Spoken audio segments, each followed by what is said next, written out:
People always say, family is everything. It's stitched into pillows, printed on mugs, whispered in prayers. I used to believe that. I used to say it with pride. Until the day I found out my own children were plotting to murder me. Not in some metaphorical, dramatic way.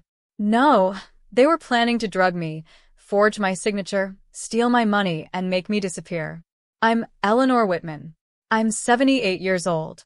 And this is the story of how I survived the most unimaginable betrayal and how I turned my pain into purpose. If you're a parent, a grandparent, or someone who's ever trusted the wrong people, stay with me. Because this isn't just my story. It's a warning. It's a wake-up call. And it might just save someone you love. I'm not here to make you cry. I'm here to make you think. To make you act. To make you see that evil doesn't always wear a mask. Sometimes it wears a smile. Sometimes it calls you mom. I lived in a quiet neighborhood in Charleston, South Carolina. My house was modest but warm, filled with memories, photographs, and the scent of lavender from my garden. I had 3 children, David, Melissa, and Aaron. I raised them with love, discipline, and sacrifice. I worked 2 jobs when they were young. I skipped meals so they could eat. I stayed up nights helping with homework, nursing fevers, praying for their futures. They grew up, went to college, started families. I thought I'd done well. I thought I'd earned peace. My days were simple: morning walks, church on Sundays, book club on Thursdays. I was proud. I was content. And I was completely unaware of the storm brewing behind closed doors. I wasn't rich, but I had savings. My late husband, God rest his soul, left me a small fortune, nearly $1 million. It was meant to be my safety net. My legacy. I never imagined it would become the motive for murder. It was a Tuesday afternoon. I remember because I'd just finished baking lemon bars for my neighbor's birthday. Tessa, my son David's housekeeper, showed up at my door. She looked pale, nervous. "Mrs. Whitman," she said, "I need to talk to you. It's about David." I invited her in, thinking maybe he'd been in an accident or had some trouble. But what she told me made my blood run cold. She'd overheard David talking to Melissa on the phone about my will, my bank accounts, and something about getting it done soon. She'd seen papers with my name, but the signature wasn't mine.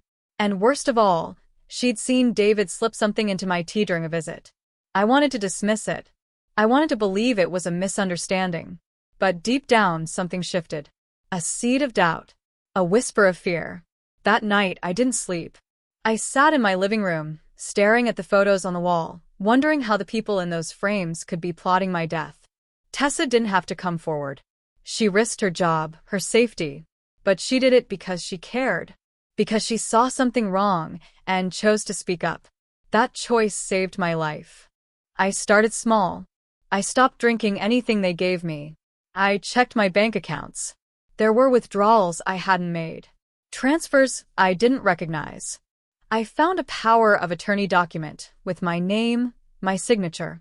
Only I hadn't signed it. I knew my handwriting. This was a forgery. I went to the police. Quietly. I told them everything. They believed me. They helped me install hidden cameras in my home. I recorded phone calls. I kept logs of every interaction. And what we found was horrifying. David had convinced Melissa and Aaron that I was losing it, that I needed to be taken care of. They planned to drug me, get me to sign over my estate, and then stage an accident. A fall down the stairs. A car crash. Something clean. Something final. They even rehearsed it. I heard Melissa say, "She's old. No one will question it." I heard Aaron laugh. I heard David say, "We'll be millionaires by Christmas." I felt like I was living in a movie, but this was real. And I was the target. The day they were arrested, I was sitting on my porch. I watched the police cars pull into David's driveway. I watched Melissa scream. Aaron tried to run. But it was over. The evidence was airtight. The recordings, the documents, the testimony, it all pointed to one thing: conspiracy to commit murder, fraud, elder abuse. In court, they looked at me like strangers. David cried. Melissa cursed. Aaron just stared. I didn't speak. I couldn't. The betrayal was too deep. They were sentenced. Years in prison. But there was no closure. No apology. No explanation. I didn't attend the sentencing. I couldn't bear to see them in chains. I went home, sat in my garden, and cried for the mother I used to be. I cried for the birthdays, the graduations, the weddings. I cried for the lullabies I sang, the scraped knees I kissed, the bedtime stories I told.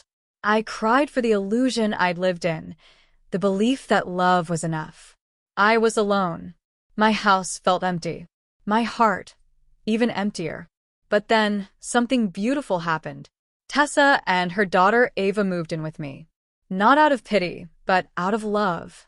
We became a family. Not by blood, but by choice. Tessa cooked with me. Ava helped me plant roses. We laughed. We cried. We healed. Ava started calling me Grandma Ellie. And for the first time in months, I felt alive. We celebrated holidays together. We built new traditions. We filled the house with music, with warmth, with hope.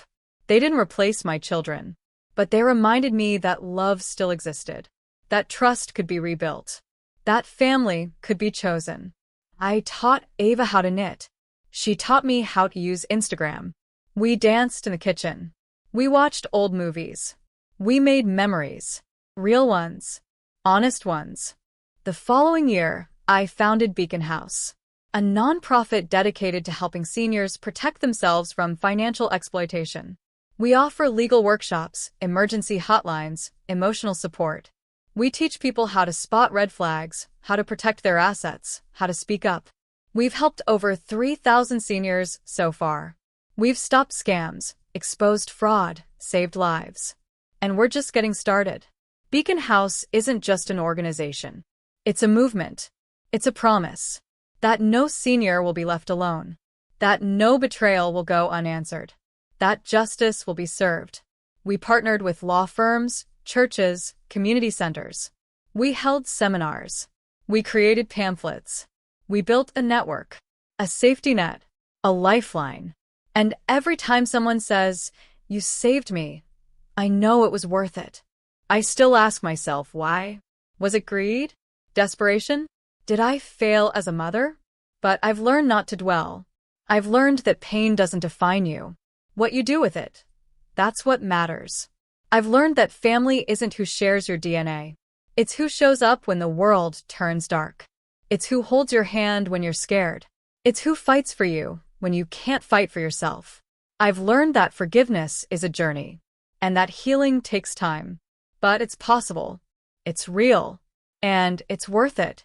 I've learned that love is louder than betrayal, that hope is stronger than fear, that truth, no matter how painful, is better than silence. If you're watching this and you feel unsafe, speak up. If you suspect someone is being exploited, report.